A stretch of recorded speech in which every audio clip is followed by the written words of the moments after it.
Hey everyone, in this video I'll show you how to monitor all incoming and outgoing packets on your system using Windows Firewall, a powerful tool to track network activity. Before we begin, make sure to subscribe to our channel so you never miss out on useful tech tutorials. Step 1. Open Windows Firewall Advanced Settings. This is where you can configure how your system logs network traffic. Step 2.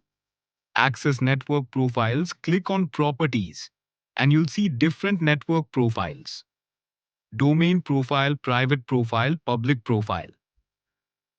I've already enabled logs for private and public profiles, so now I'll walk you through enabling it for the domain network profile. Step 3. Enable packet logging, click on Customization. You'll find this option within each network profile tab. Now select the type of packets you want to capture. Dropped packets. These are connections that fail due to network errors or firewall rules. Allowed packets. These indicate successful connections. Once you've made your selection, click OK. From now on, your system will start capturing all packets. Step 4.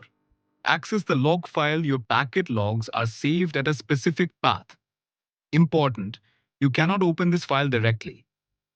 First, copy it to another location, then you'll be able to access it. Final thoughts. That's it. You've successfully set up Windows Firewall logging to monitor network activity. If you love tech content, don't forget to subscribe. We upload exciting tutorials regularly. Thanks for watching and see you in the next video.